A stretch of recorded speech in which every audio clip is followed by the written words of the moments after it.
What's up everyone, Eric John here for yet another exciting YouTube video. So it's a little after 10 o'clock, so it's perfect time to start working on the car. But anyways, today we're doing is just a quick install. Had the car lowered and put new tires on it in the last video.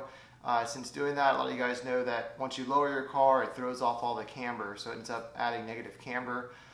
In my case, I have front camber plates, so I was able to adjust that. But as far as the rear in the 04 STI, it's not adjustable. So what I have are some I bought camber bolts. I'm going to go ahead and show you guys what's in the box here. But here's the part number and everything like that. Let me see if I can get it to, there we go.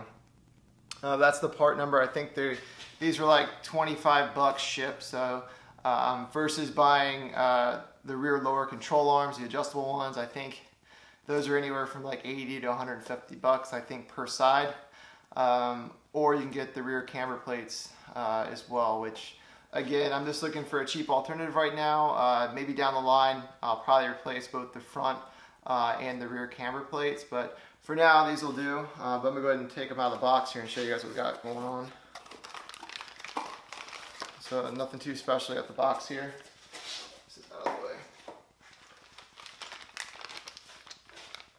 But this is your basic camber bolt here.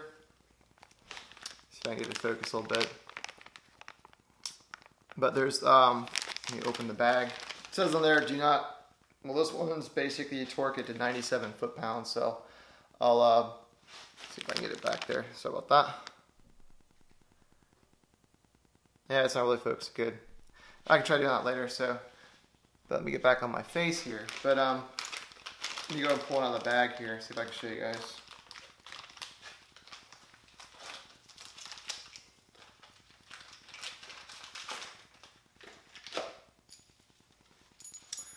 But this is your camber bolt here, so nothing special. Basically, you have your nice little special washer with the tab. So that's pretty much how you would control your camber on your vehicle. If you have the tab basically spun towards the spindle or the hub, that's basically adding positive camber. And I believe if you point it in the opposite direction away, that's when you'll be adding the negative camber. So in my case here, since it went negative, I had the printout from whenever they did the alignment on it, and it was way too much negative in the rear. I only have, well, once I go back tomorrow morning, I'll probably end up just running about a degree, maybe a little over a degree of negative camber in the front. And then in the rears, I'll probably get it to, maybe a quarter to a half a degree of camber in the rear. But again, here's the camber bolt. What I'm going to do is, let me see how I pull up here. Yeah, nothing too special. But what I'm going to try to do is get the rear wheel off. Well, first I'm going to loosen the lugs, take off the rear wheel. I'll bring you guys back down there and show you which bolt you'll be taking off and which ones will place. Just to kind of a prelude to that, the one you take out when you're doing the camber adjustment is the top bolt on your strut or your coilover. You do not do the bottom. You can do the bottom, but it's suggested that you do the top. Again, this is just me doing it, so if you do it, obviously you're doing it at your own risk. So this is just kind of a guide how I'm going to do it. So overall, I mean, just looking at the bolt here, I mean, it's a camber bolt. I mean, it's nothing too crazy. The actual tab feels a little flimsy, to be honest with you. I mean, it doesn't feel, almost feels like it's aluminum. But at any rate, I'm going to go ahead and cut it off right here, get the rear wheel off, which you guys seen me do that before. So I'll get the tire off, bring you guys back down there, zoom it in. Hopefully the lighting's not too bad. I'm in my garage right now, so it's definitely dark outside. But I'll go ahead and get this started and bring you guys in to show what I'm doing. Alright guys, so I'm back. I ended up getting the tire off pretty easily. The bolt, on the other hand, was a little bit of a pain. The top bolt, it wasn't like seized, but I have a little bit of PB Blaster. I sprayed a little bit on there. But I'm going to show you over here what I'm working with. It is a little dark, but I have a light kind of in the wheel well just to kind of shine it up a little bit. But we're going to go over there and I'll show you guys what I got going on. So spin you around here.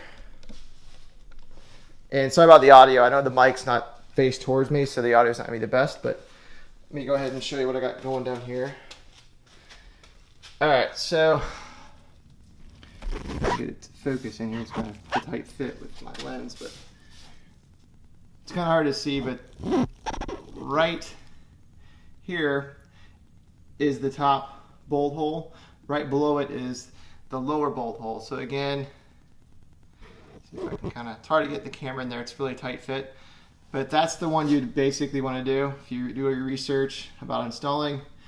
You do the top bolt there. So I got that out.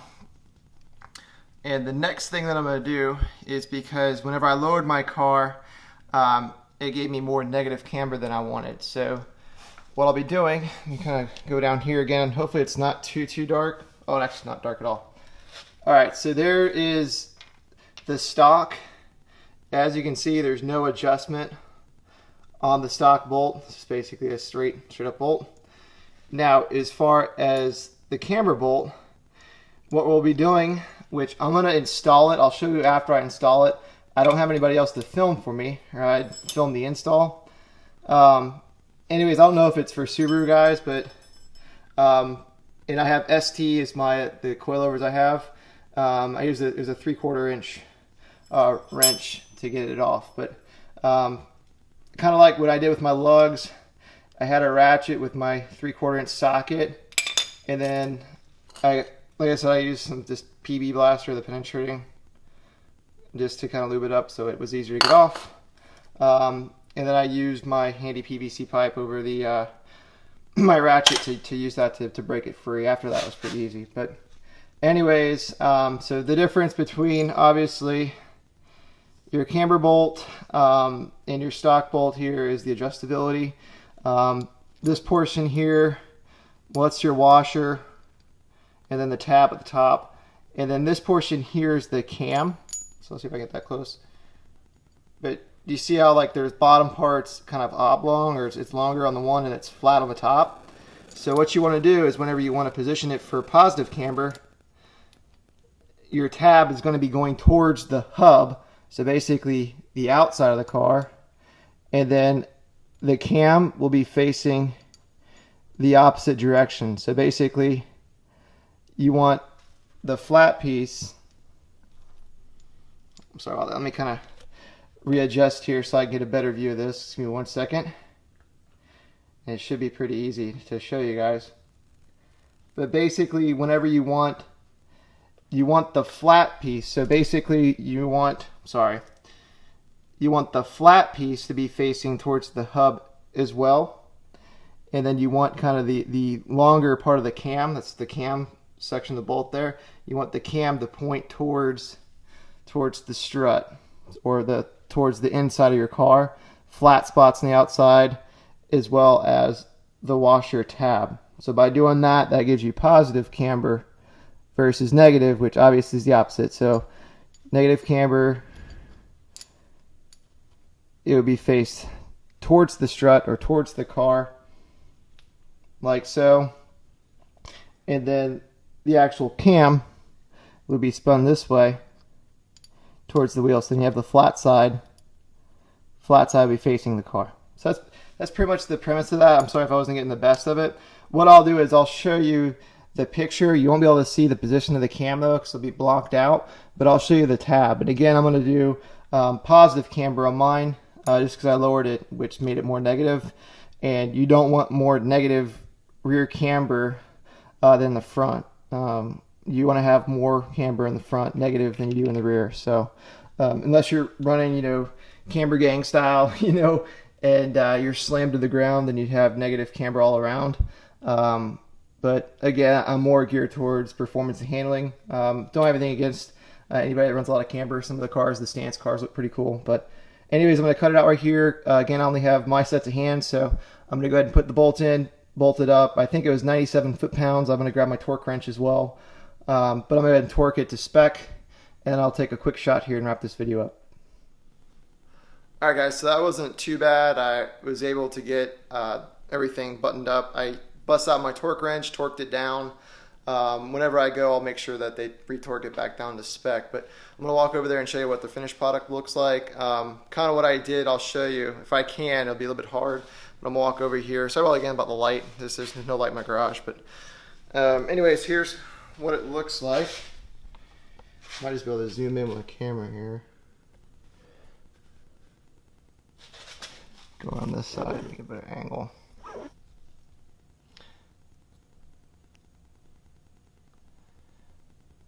But there's the finished product, kind of out of focus.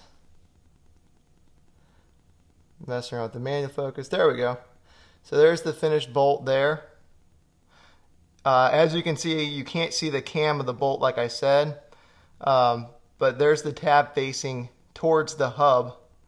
And again, that'll give you the positive camber that you'll need to get back if you lower your car. Now I have it set pretty much in the horizontal plane. I have it all the way facing the wheel. It's nice and parallel to the ground. You can, again, go the other way if you want to add negative camber, if you're trying to tuck the wheel in, whatnot, but that's for positive there. And kind of how I kept the cam lined up, I'm going to try to put my finger down here, but right on the inside of this bolt here, there's kind of like an arrow. So I put the arrow facing the inside towards the strut there, or the coilover, and that helped me keep everything lined up. So I knew I was all squared up whenever I was tightening everything down. And then again, as far as tools, what you want to have, let me zoom back out here, is this an assessment of ratchets and wrenches. These ones, it was on the side with the washer, it was a 15 millimeter, and then on the nut, it was an 18 millimeter nut. So, and it would help if you have a deep socket, because mine kind of sucked. My one torque wrench, I have my 3/8 inch torque wrench only goes to about 85 or so foot-pounds, and then I had to go to 97. So, which I'm literally going to be driving just not even a mile away to the shop tomorrow. So I'm not going to be like, you know, being Mario Andretti taking turns going 110. So I'm going to take it nice and easy there. They'll be able to torque it down to the 97 foot-pounds. And then I should be set. So what I'm going to do, here you go. Again, showing the camber bolt. I know everybody does videos, but I haven't really seen any videos of them actually showing the camber bolt. And I just know, like, there's a couple videos that show, hey, we're installing camber bolts, and they don't really show it. But yeah, as far as putting it in, like I say, you're just bolting it. There's nothing special about showing me bolting it in. If you guys want to see that, I guess maybe I can get one of my buddies over here to help film next time. But what I'm going to do is go ahead and try to finish up the other side. It shouldn't be that bad. The other side, same thing. Just take off the wheel, spray a little bit of PB Blaster on there to help break up the nut a little bit, make it easier to get off, and then just line everything up, torque it back down, and I'll have positive camber on both sides.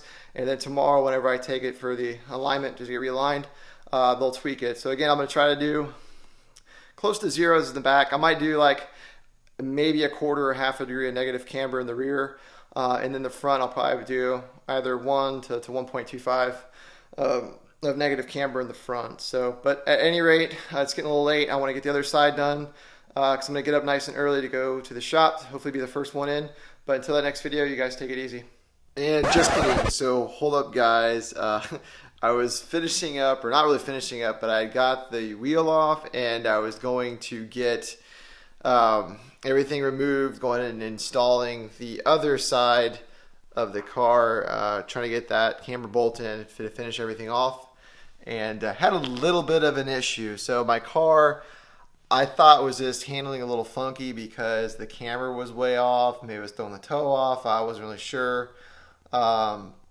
But the one thing I thought was really odd is whenever I replaced my tires, my passenger side rear had a really odd wear pattern. And after I got the new tires on, it was still pulling. It was really weird. My steering wheel was clocked a little bit to the right, but it was pulling left. So I knew something was off with the alignment. I thought maybe getting the camber bolts would help out. But let me just show you this. This kind of sucks, but I'm glad I found it. So let me show you guys real quick.